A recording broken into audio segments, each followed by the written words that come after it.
नाज़रीन, यमन के बड़े हमलों की तफसीलात इस वक्त आ रही हैं, जिसमें न सिर्फ कमर्शियल जहाज़ों को बल्कि अमरीकी जंगी बेड़ों को भी इस वक्त निशाना बनाया गया है और जंग नाज़रीन बहरे हिंद में पूरी तरह से फैल गई है और इसराइली जहाज़ों के लिए अब इस पूरे रीजन से गुजरना मुहाल हो चुका है और किसी तौर पर वो महफूज नहीं है। इससे पहले वो रेड सी में गैर महफूज थे, लेकिन अब खबरें ये आ रही हैं कि पूरे रीजन में उनका जो दाखिला है वो गैर महफूज हो चुका है और पूरे रीजन में वो कहीं से भी अगर गुजरेंगे तो उनको निशाना बनाया जाएगा। तो ये बिल्कुल वाज़ेह एस्केलेशन है। जब इसराइल रफा में ऑपरेशन करने के लिए जा रहा है, जब वो गजा में बमबारी बंद नहीं कर रहा, तो यमन ने इस पूरे रीजन के अंदर उनके जहाज़ों को निशाने पर ले लिया है। और इसी के साथ साथ नाज़रीन लेबनान से मुसलसल हमलों की तफसीलात आ रही हैं, किस तरह एक एक बिल्डिंग के अंदर 10-10, 15-15, 20-20 फौजियों को हलाक किया गया है।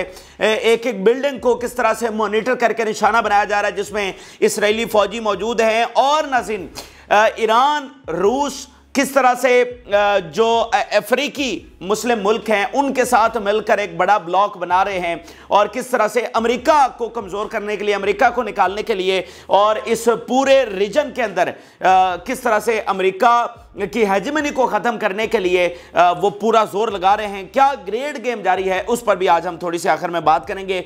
जिन लोगों ने चैनल को सब्सक्राइब नहीं किया उनसे रिक्वेस्ट करेंगे कि चैनल को ज़रूर सब्सक्राइब कर लें ताकि हर आने वाली वीडियो आप तक पहुँच सके। नाज़रीन, यमन के हमले मुसलसल इस वक्त शुरू हो चुके हैं। पिछले हफ्ते से जब ठहराव के बाद दोबारा से यमनी हमलों का सिलसिला शुरू हुआ है तो वो पूरी आबोताब के साथ जारी है। और आज मैं आपको बताऊंगा कि एक नई चीज़ उन्होंने क्या मुतारिफ करवाई है, एक नई टेक्नोलॉजी आज यमन की जानिब से मुतारिफ करवा दी गई है। तो नाज़रीन खबर यह सामने आई है कि यमन ने अमेरिकी जंगी बेड़ों को निशाना बना दिया है। 2 अमेरिकी जंगी बेड़े वो अंडर अटैक आए हैं यमन के। ये आप देखिए, our forces targeted 2 American military destroyers in the Red Sea. The targets was carried out with a number of drones and military operations achieved their goals successfully. हमारा जो ऑपरेशन है वो सक्सेसफुली वो हुआ, यानी पूरी तरह से कामयाब रहा और ड्रोन्स के साथ हमने इन जंगी बेड़ों को जो है वो निशाना बनाया है। यमन टक्कर दे रहा है आलमी ताकतों को, इन सारी साम्राज्यी ताकतों को जो यहाँ पर पूरी तरह से मालिक थी, जिनका हुक्म यहाँ पर चलता था, उनको यमन ने यहाँ पर मार भगाया है और ये जंगी बेड़ों को निशाना बनाया गया है। आप अंदाज़ा लगाइए, अरबों डॉलर मालियत के जंगी बेड़े हैं जिनको मतलब दुनिया की कोई ताकत हिट नहीं कर सकती और यमन उनको जनाब 2 को निशाना बना रहा है।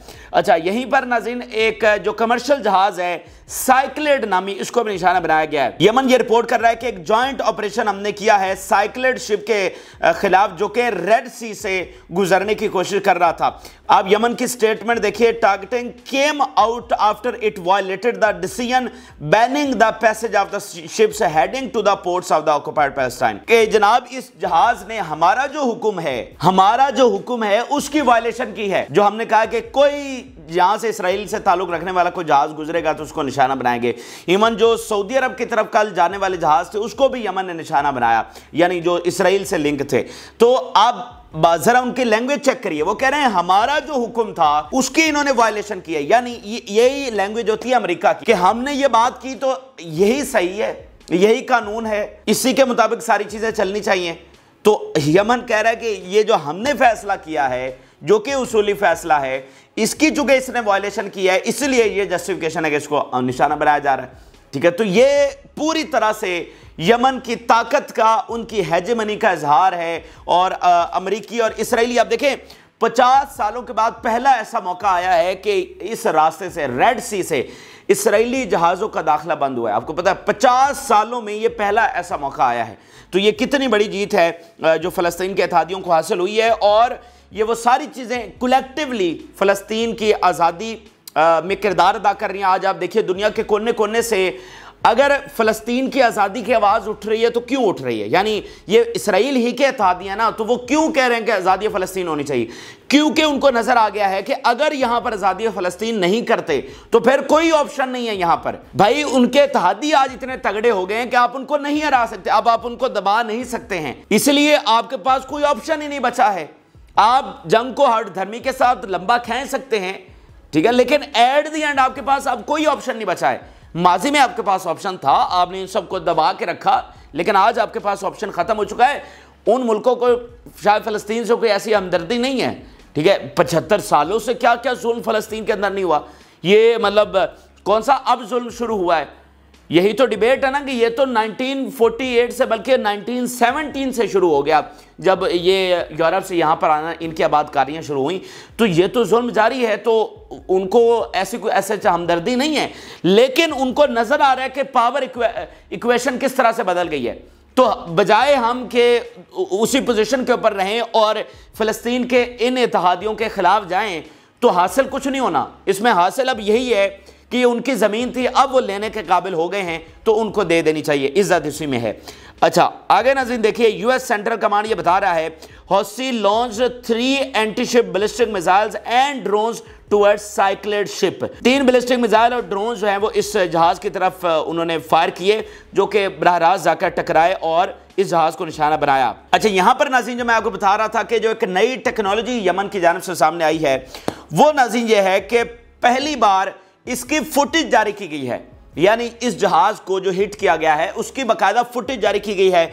ड्रोन लॉन्च हो रहे हैं और वो जाके हिट कर रहे हैं उस जहाज को, वो पूरी वीडियो सामने आ चुकी है। यानी इस पूरी जंग में इससे पहले ऐसे नहीं हुआ। इससे पहले क्या होता है, स्टेटमेंट सामने आती है कि हमने ये ऑपरेशंस किए हैं, फुटेज या तस्वीर सामने नहीं आती। ये पहला ऐसा मौका, ये जो साइक्लेड नाज़रीन शिप को निशाना बनाया गया है, ये पहला ऐसा मौका है कि इसकी बाकायदा वीडियो जारी की गई है। तो ये बड़ी अहम है, वो इसलिए अहम है कि अमेरिका, बरतानिया बहुत सारे हमलों को डिनाई करते रहते हैं। यमन कहता है हमने ये ऑपरेशंस किए, ठीक है, और अमेरिका बरतानिया उसको डिनाई करते हैं, और जाहिर बात है उनका मीडिया उन्हीं को ही फॉलो करेगा, यमन को थोड़ी फॉलो करेगा। तो इधर वाली दुनिया में तो ये मान लिया जाता है, उधर वाली दुनिया में ज़्यादा अच्छे से इसको माना नहीं जाता। तो अब जब के वीडियो बाकायदा आ जाएगी, क्योंकि देखें ना, फ़र्क है, अगर ज़मीन के ऊपर कहीं पर कोई मामला हो तो मीडिया वहाँ पर पहुँच जाता है कि भाई अच्छा ऐसा नहीं ऐसे हुआ है, तो मीडिया जो है वो कैसे वहाँ पर जाए और दिखाए कि अच्छा ये जहाज़ था, ये हिट हुआ है, नहीं हुआ, तो वहाँ पर ये गैप है। तो अब उन्होंने जो वीडियो है वो बाकायदा साथ जारी करना शुरू कर दी, उससे ये ज़्यादा गंदे होंगे, ज़्यादा एक्सपोज होंगे। इनके पास अब कोई ऑप्शन ही नहीं बचा है कि इनकी जो सारी नाकामियां हैं वो इनके अपने लोगों के, वेस्ट के सामने पूरी तरह से आएंगी कि ये अमेरिकी हेजेमनी है जनाब, ठीक है, कि ये देखो वो जहाज़ों को निशाना बना रहे हैं, ठीक है, उनके बाकायदा सबूत अब वो जारी किया करेंगे। तो पहली बार अब ये वीडियो टेक्नोलॉजी उनकी जानिब से सामने आई है। जाहिर बात है अब वो ऐसे ड्रोन्स इस्तेमाल कर रहे हैं जो साथ ब्रॉडकास्ट भी कर रहे हैं, ठीक है, उन्होंने कोई जदीद कैमरे थोड़ी ले लिए हैं, वो वाले ड्रोन्स और मिसाइल इस्तेमाल कर रहे हैं जो साथ ब्रॉडकास्ट भी कर रहे हैं। इसी वजह से वीडियो जो है वो हमें मौसूल हो रही है और ये अब पूरी दुनिया देखेगी। अच्छा, अगली नाज़रीन जो बात है वो ये है कि जंग इंडियन ओशन में, बहरे हिंद में फैल चुकी है, जो कि हम आज से कुछ हफ्ते पहले आपको ये बात कर रहे थे कि ऐसी तैयारियां हो रही हैं यमन की जानिब से, ठीक है। उसके बाद ठहराव आ गया, उसके बाद ये हमले शुरू हुए और ये पिछले 4 से 5 दिनों में ये तीसरा हमला है जो इंडियन ओशन में किया गया है। और आज जो हमला हुआ है उसके बाद बाकायदा ऑफिशियली एक उनकी जानिब से प्रिकॉशंस जारी कर दी गई हैं कि अब ये पूरा रीजन जो है वो इसराइलियों के लिए सेफ नहीं है। यानी पहले तो खाली रेड सी था ना भाई, वो रेड सी से ना गुजरे, ये उनके लिए अनसेफ था। वो ऊपर पर्शियन गल्फ में भी जा रहे हैं, पर्शियन गल्फ से होते हुए अरेबियन सी में, फिर इंडियन ओशन में ये घूम के जा रहे हैं ना, घूम के तो जा रहे हैं। तो अब क्या डेवलपमेंट हुई है? अब डेवलपमेंट ये हुई है कि अब ये जो तसलसल नजर आना शुरू हो गया है इंडियन ओशन के अंदर हमलों में, तो आज जिस जहाज को निशाना बनाया गया उसके बाद ये बिल्कुल वाज़ेह हो गया है कि बहरे हिंद में जंग फैल गई है और उसका महाज यहां पर यमन ने संभाल लिया है। यानी जो भी इसराइली जहाज अब यहां से गुजरेगा उसको निशाना बनाया जाएगा। यानी पहले इक्का दुक्का अगर हमले हैं तो वो नहीं है, तसलसल के साथ कोई भी जहाज यहां से गुजरेगा इसराइल को तो वो सेफ नहीं है। यानी पहले रेड सी उनके लिए सेफ नहीं था, अब पूरा रीजन सेफ नहीं है। इस पूरे रीजन में अगर कहीं से भी इसराइली जहाज गुजरेगा, वो कितना ही दूर क्यों ना हो, क्योंकि जो यमन ने लॉन्ग रेंज के अंदर अपनी सलाहियतें दिखाई हैं, तो अब ये मीडिया रिपोर्ट कर रहा है कि उन्होंने वो सलाहियतें एक्वायर कर ली हैं कि देखें रेड सी में तो उनके पास से होकर गुजर रहे हैं ना, तो इंडियन ओशन तो उनसे दूर है, तो उन्होंने वो लॉन्ग रेंज वाली जो कैपेबिलिटीज़ हैं वो हासिल कर ली हैं, इसलिए अब वो इंडियन ओशन के अंदर जो है वो निशाना बनाएंगे। एसोसिएटेड प्रेस, दुनिया का एक बड़ा इदारा, वो क्या रिपोर्ट कर रहा है, the attack on the MSC Orion ship in Indian ocean raised concerns about military capabilities of the Yemen. अब ये इंडियन ओशन के अंदर MSC ओरियन शिप है, इसको नाज़रीन निशाना बनाया गया है। और इसके हवाले से दूसरी स्टेटमेंट आप देखिए, the so called joint maritime information centre talks about an attack on a giant container ship in the Indian Ocean. It was damaged and warns ships intended to cross the region to be careful. कि जो इस reason से अब Israeli जहाज गुजर रहे हैं उनको अब कहा गया कि अब उनके लिए मामला सेफ नहीं है, उनको प्रिकॉशंस और वार्निंग जो है वो जारी कर दी गई हैं, यानी पूरा रीजन अब आपके लिए यहां पर कोई जगह नहीं बची है। It is widely reported that the targeted ship is linked to Israeli billionaire. ठीक है, तो ये एक बहुत बड़ी डेवलपमेंट है, एक नई टेक्नोलॉजी उन्होंने मुतारफ करवाई। साथ जनाब अब वो इंडियन ओशन में वो कह रहे हैं कि बाकायदा लड़ाई का आगाज हो गया है, महाज यमन ने संभाल लिया है। तो ये जनाब जो घूम के जा रहे थे वो घूम के भी नहीं जा सकेंगे। उधर जहां गजा में वो जा रहे हैं, दोबारा लड़ाई शुरू हो गई है, रफा में जाहरियत वो करने जा रहे हैं। तो यमन ने अब एक बड़े कैनवस के ऊपर ये लड़ाई शुरू कर दी है। और इसी के साथ आप देखेंगे कि हिजबुल्लाह किस तरह से बहरा रूम में आपको नजर आएगी। वो आइजनहॉर जो बहरा रूम में जाकर खड़ा हुआ है वो बिला वजह थोड़ी होता है।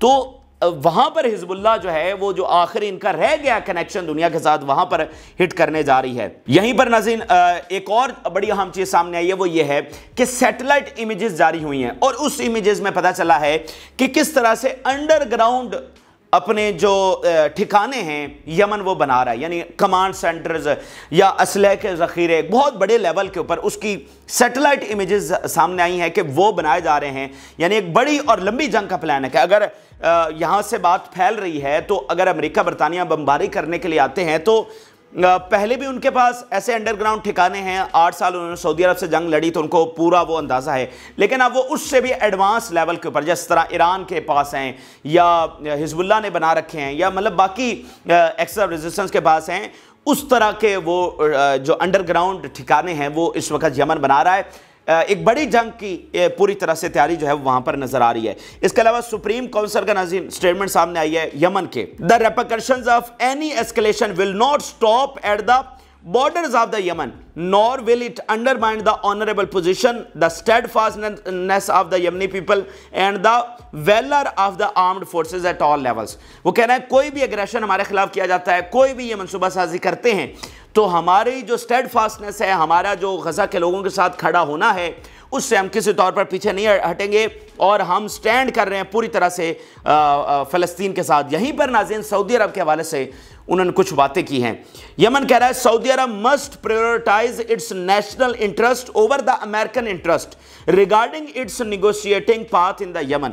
अब मुझे वही सद्दाम हुसैन वाली बात याद आ गई जो उसने कही थी कि यहाँ कुछ हमारे अरब भाई हैं जो अरब इंटरेस्ट से ज़्यादा अमेरिकन इंटरेस्ट को जो है तरजीह देते हैं, अरब इंटरेस्ट से ज़्यादा अमेरिकन इंटरेस्ट को तरजीह कर देते हैं। ये सद्दाम हुसैन के अल्फाज हैं।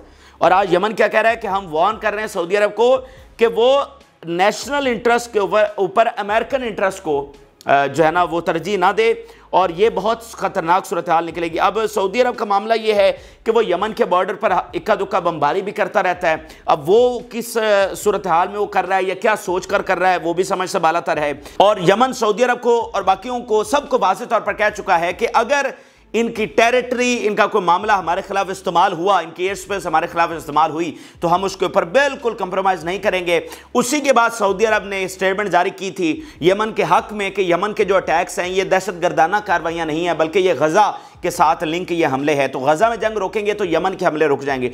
तो ये अमेरिका के खिलाफ सऊदी अरब ने यह स्टेटमेंट जारी की थी। तो आज एक बार फिर यमन सऊदी अरब को वार्न कर रहा है। तो ये सोचना चाहिए इन मुल्कों को कि किससे लड़ना चाहिए और किससे नहीं लड़ना चाहिए, किसके साथ खड़ा होना है, किसके खिलाफ खड़ा होना है। अगर आपके मिसाइल यमन पहुंच रहे हैं तो वो वहां पहुंचने चाहिए जहां उनको जो असल आपकी जो डायरेक्शन है आपको पता होना चाहिए कि आपके मिसाइलों ने किस तरफ जाना है। तो ये बड़ा डिसाइडिंग टाइम है। अरबों को भी सोचना है कि वो मुत्तहद हों और काफ़ी हद तक हुए हैं।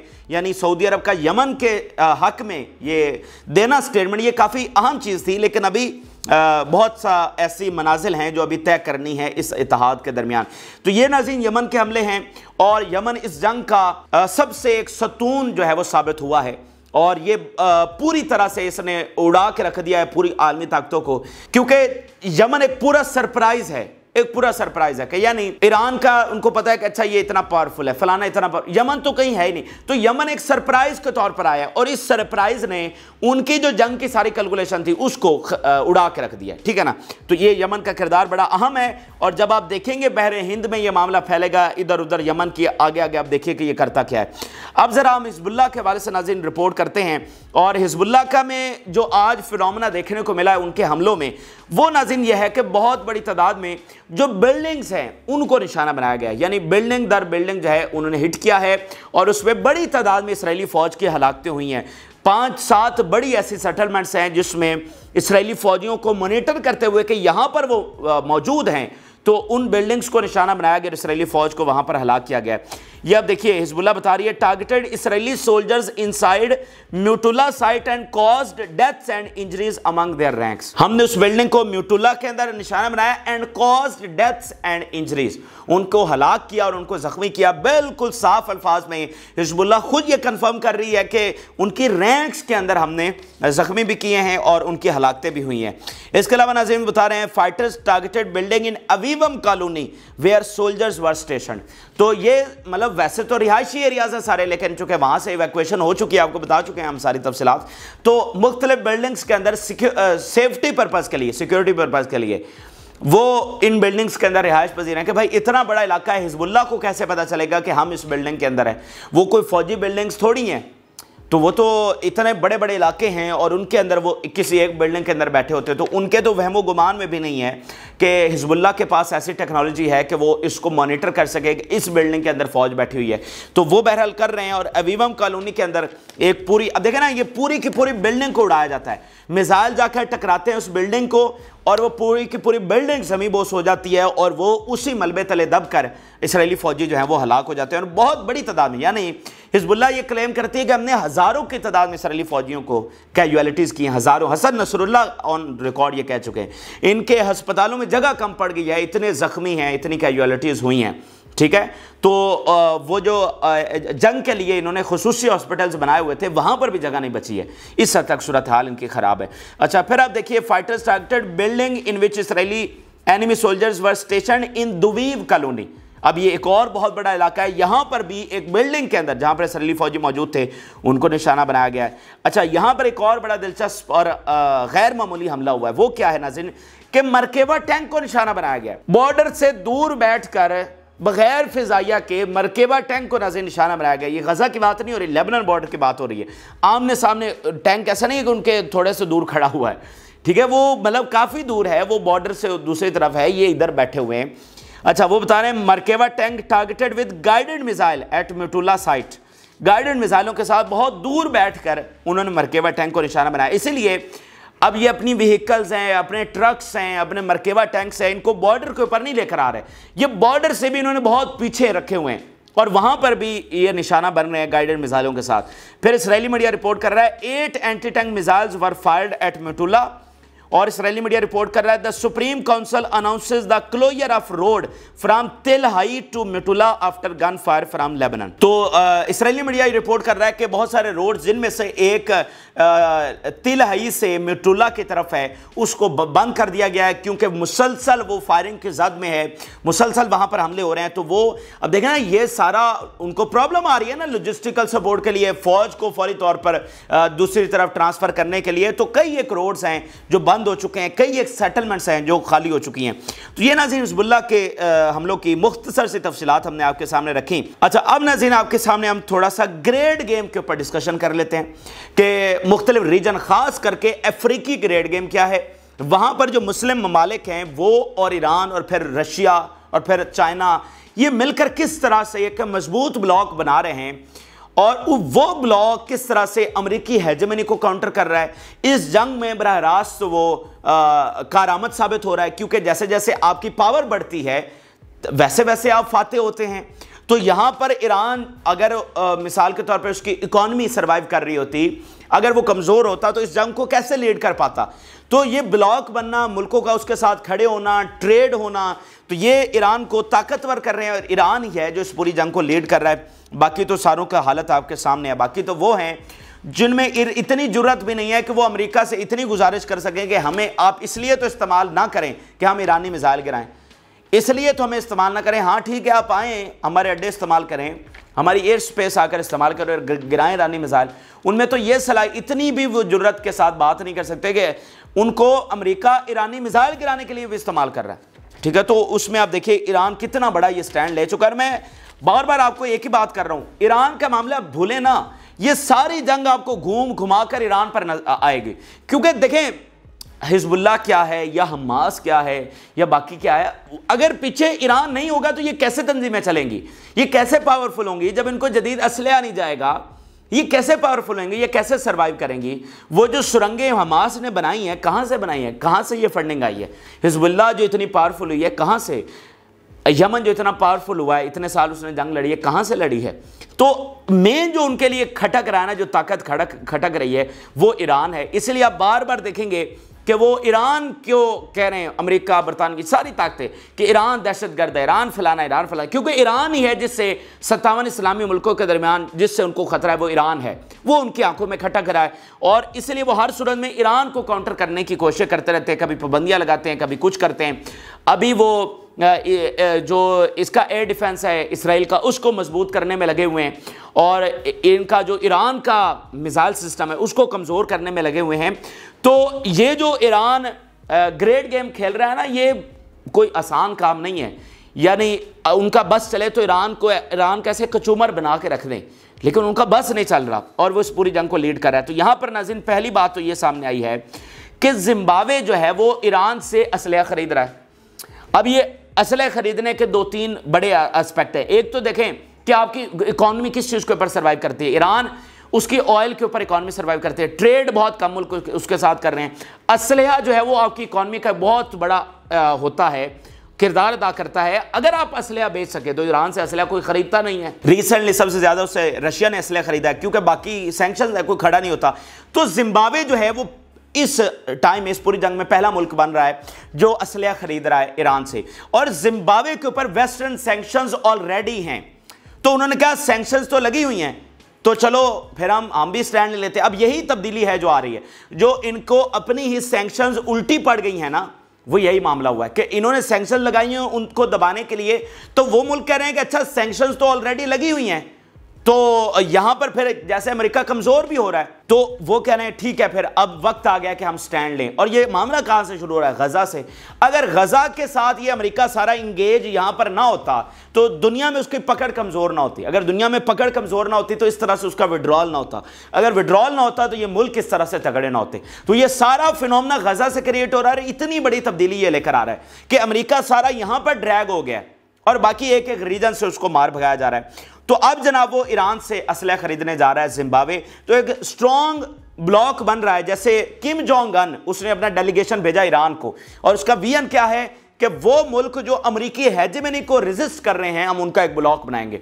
तो इसी तरह ये ब्लॉक जो है वो आगे बढ़ रहा है। जो स्टैंड कर रहे हैं अमेरिकी हेजेमनी के खिलाफ, उनको जो है वो साथ मिलाया जा रहा है। तो ये एक बहुत गैर मामूली खबर है कि जनाब जिम्बाब्वे जो है वो असलहा खरीद रहे हैं। अच्छा, यहीं पर नाज़रीन एक और बहुत बड़ी खबर है, वो ये है कि बहुत सारे मुल्क जो हैं वो अपने गोल्ड रिजर्व वो अमेरिका से विड्रॉ करने जा रहे हैं। इनमें नाइजर है, अल्जेरिया, ये दोनों मुल्क अभी वेस्टर्न ट्रूप्स यहाँ से निकले हैं। और इजिप्ट के हवाले से भी खबरें हैं, इवन यहाँ पर सऊदी अरब के हवाले से भी खबरें हैं कि वो अपने जो गोल्ड रिजर्व्स हैं वो विड्रॉ करने जा रहे हैं। असल नाज़रीन जो हम बार बार बात कर रहे हैं कि अमेरिका को ये जंग सूट नहीं करती थी। बाइडन इंतजामिया ने अपना बेड़ा गर्क किया, अपने मुल्क का बेड़ा गर्क किया है। वो एक लाहासिल जंग में इस अपने पूरे मुल्क को ड्रैग करके ले आया, जो उसको अंदर से तनकीद हो रही है, जो अंदर से प्रेशर है, जो एक्सपर्ट दानिश्वर ये बात कर रहे हैं कि ये क्या जंग आप जारी रखे हुए हैं। अब आप देखें ना कि पूरी तरह से अमेरिकी क्रेडिबिलिटी उड़ गई है। ठीक, इस जंग की वजह से अमेरिका दुनिया के सामने, भाई दुनिया देख रही है ना कि आप एक जेनोसाइडल वॉर को सपोर्ट कर रहे हैं, तो दुनिया देख रही है कि आपकी कोई क्रेडिबिलिटी नहीं है आप। और इसके अलावा जैसे ये फ्रीज कर लेते हैं, ठीक है, फ्रीज कर लेते हैं एसेट्स, तो वो मुल्क जो है वो अपने रिजर्व्स वहां से निकाल रहे हैं कि चूंकि उन्होंने स्टैंड करना है तो कल को ये उनके फ्रीज ना कर लें। और इसी तरह से तो अमेरिका कमजोर होगा, यानी कहीं से उसको निकाला जा रहा है। बड़े बड़े मुल्क बड़े बड़े एसेट्स अमेरिका के अंदर रखते हैं, वो अब वहां से विड्रॉ करके रशिया में रख रहे हैं, चाइना के अंदर रख रहे हैं। तो ये कितनी बड़ी तब्दीली है जो वहां पर आ रही है। अब देखें ये सारे मुस्लिम मुल्क हैं, अफ्रीकी मुस्लिम मुल्क, ये सारे आजाद हो रहे हैं, अमेरिका को ललकार रहे हैं। और वहां से जो अपने गोल्ड रिजर्व्स हैं, दीगर रिजर्व्स हैं, वहां से निकाल कर इधर रशिया चाइना में रख रहे हैं, ईरान के साथ ब्लॉक बना रहे हैं। तो ये वाला जो ब्लॉक है, जो ट्रायो में आपको समझा चुका हूं कि चाइना, रशिया, ईरान, ये अब पूरी तरह से गेम पलट रहा है। ठीक है, ये एक तो जंग है जो मिडिल ईस्ट में जारी है, एक वाइडर कैनवस के ऊपर जंग है, मतलब सारे रीजन से अमेरिका को कमजोर किया जा रहा है। एट द एंड कौन सा रीजन बचा है जिसमें अमेरिका है, वो मिडिल ईस्ट है। तो सारा जो एट द एंड जो फोकस है वो मिडिल ईस्ट के ऊपर है, यानी बाकी रीजन से उसको भगा के। अब देखें ना, चाइना है, चाइना ने फोकस कहां पर किया हुआ है? मिडिल ईस्ट में किया हुआ है। वो पहली बार ऐसा हो रहा है कि फलस्तीनी लीडर्स को वहां पर बुला रहा है और कह रहा है कि हम इनकी यूनिटी करवाने जा रहे हैं। भाई आप क्यों यूनिटी करवाने जा रहे हैं? ओ भाई, जंग चल रही है, जंग के अंदर वो यूनिटी करवाने जा रहे हैं, इसका मतलब वो जंग को सपोर्ट कर रहे हैं।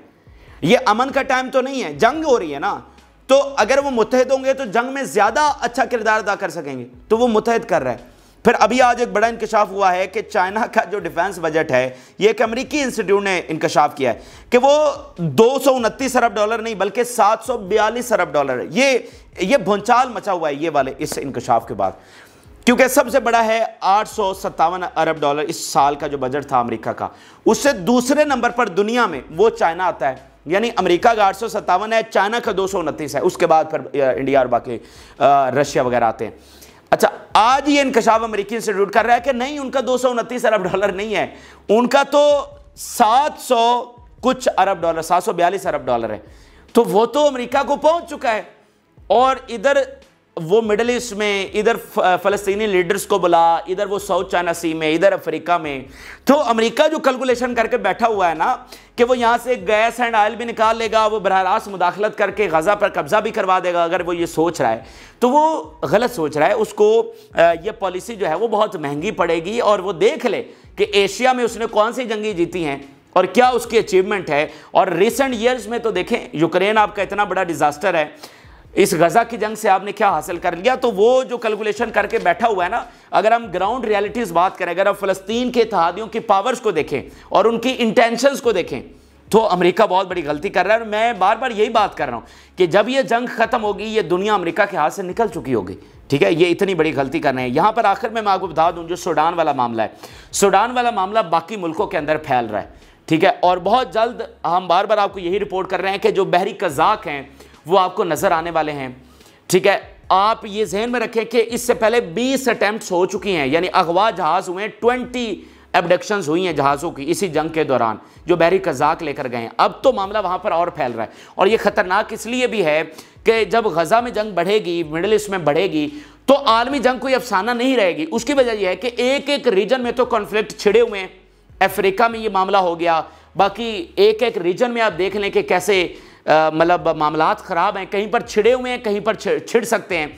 तो जब इतनी बड़ी जंग मिडिल ईस्ट में छिड़ेगी तो फिर आलमी जंग कोई अफसाना नहीं होगी, क्योंकि पूरी दुनिया में हर जगह पर इस वक्त मामलात ख़राब है। सबसे बड़ा आप यूक्रेन की जंग देख लीजिए, नेटो उसके दरवाजे पर पहुंचा हुआ है, रशिया के। तो ये सारी चीज़ें जो हैं वो हमें एक अनचाही जंग की तरफ लेकर जा रहे हैं। और ये मुट्ठी पर लोग हैं जो इस दुनिया के निज़ाम को चला रहे हैं और जंग की तरफ इस दुनिया को धकेल रहे हैं। ये इस वक्त के अहम तरीन और ताज़ा तरीन हक़ाइक़ हैं जो आपके साथ शेयर किया। आप अपनी राय जरूर आगाह करें। जो लोगों ने चैनल को सब्सक्राइब नहीं किया, उनसे रिक्वेस्ट करेंगे कि चैनल को जरूर सब्सक्राइब कर लें ताकि हर आने वाली वीडियो आप तक पहुंच सके। इजाज़त, अल्लाह हाफ़िज़।